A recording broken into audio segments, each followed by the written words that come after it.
Olá, meus caros, vocês conhecem as imunidades tributárias?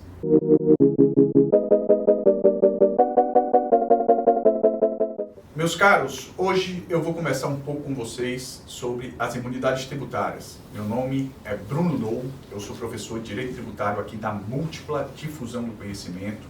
Não se esquece de se inscrever e de ativar o sininho.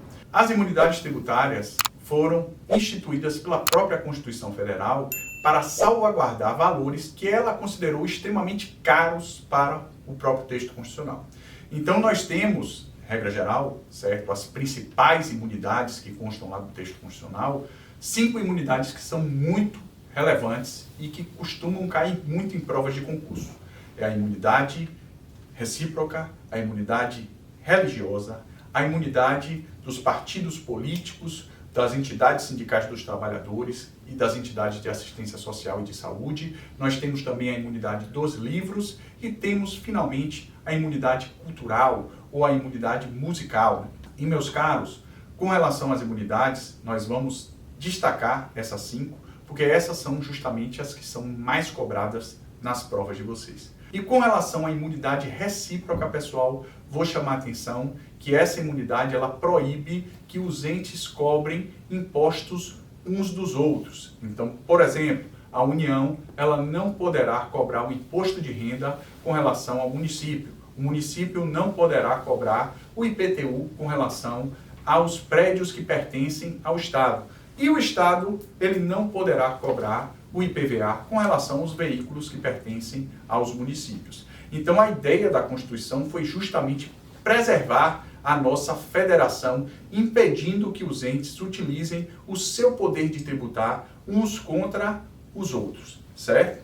E com relação à imunidade recíproca, pessoal, é extremamente importante destacar que ela proíbe a cobrança de impostos com relação aos entes e ela se estende até as suas autarquias e fundações, certo? Então, por exemplo, o INSS está protegido também pela imunidade recíproca que protege a União Federal. Pessoal, ainda com relação à imunidade recíproca, vale ressaltar que com relação às empresas públicas e sociedade de economia mista, a imunidade ela não se aplica em virtude do que está disposto lá no artigo 173, parágrafo 2º.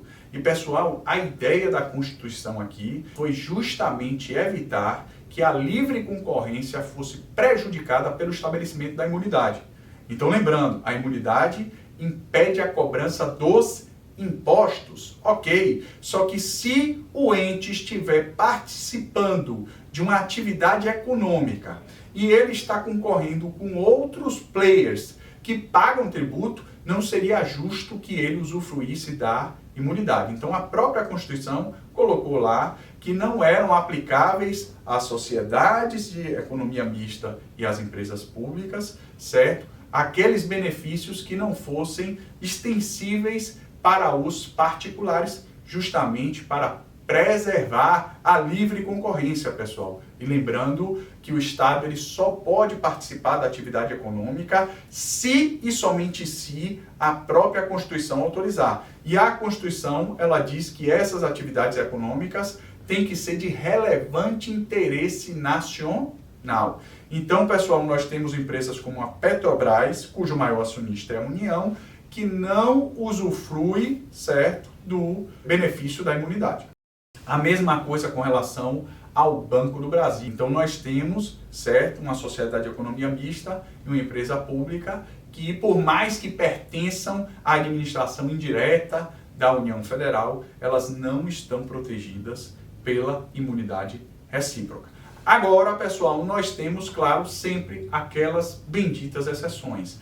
O STF, ele entendeu que no caso dos Correios, os Correios poderiam ser beneficiados pela imunidade. Por quê? Porque os Correios, pessoal, colocou que eles exercem uma atividade de forma obrigatória e praticamente em caráter de monopólio. Então, os Correios, pessoal, fazem a entrega com relação a rotas que não são lucrativas. Então eles colocaram, olha, eu só mantenho determinadas entregas que não são lucrativas, porque eu sou uma empresa pública e, olha, eu não estou prejudicando livre concorrência e eu exerço uma atividade ou presto um serviço público que é de caráter obrigatório.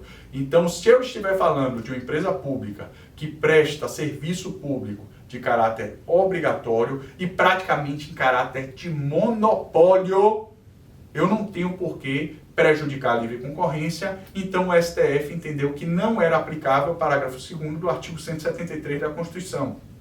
E nesse sentido, pessoal, portanto, os Correios tiveram reconhecida para si a imunidade tributária e, portanto, eles não pagam impostos, ok? Pessoal, um outro ponto extremamente relevante com relação agora à imunidade religiosa. A imunidade religiosa, pessoal, proíbe que os entes, ou seja, municípios, União, Distrito Federal e Estados, cobrem impostos das entidades religiosas, certo? Então, aquela concepção, aquela expressão que consta lá do artigo 150, inciso 6, a linha B, que fala dos cultos de qualquer tempo, deve ser interpretada de uma maneira ampla, de uma maneira extensa, segundo a jurisprudência pacífica, certo, do Supremo Tribunal Federal.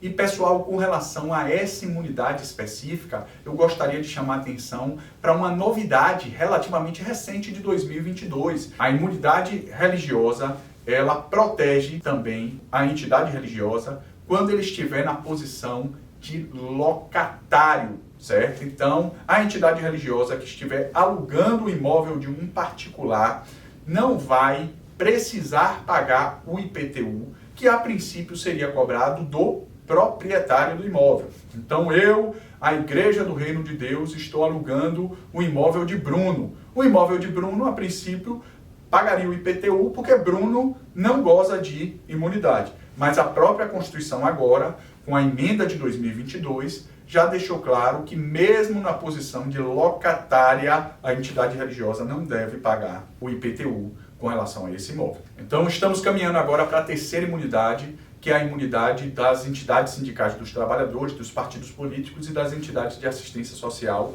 e de saúde. Meus caros, com relação a essa imunidade específica, vale lembrar que nós temos já um posicionamento do Supremo Tribunal Federal com relação ao não pagamento do IPTU, ainda que esse imóvel seja alugado para terceiros. Então, se um partido político aluga o imóvel para Bruno, essa imunidade ela é mantida.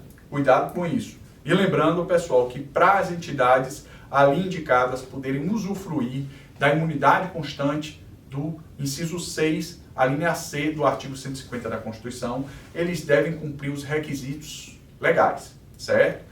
Com relação à imunidade do livro, meus caros, vale lembrar que nós temos uma discussão relativamente recente por parte do Supremo Tribunal Federal que garantiu a imunidade dos livros, tanto para os livros eletrônicos quanto para os aparelhos que são utilizados para a leitura desses livros eletrônicos. Então, normalmente, nós estamos falando de aparelhos como o Kindle, né? Aquele aparelho que a Amazon tem para que você possa ler os livros virtuais, certo? Então, nós falamos já praticamente de 4 imunidades. Vamos agora para a 5ª imunidade, que é a imunidade musical.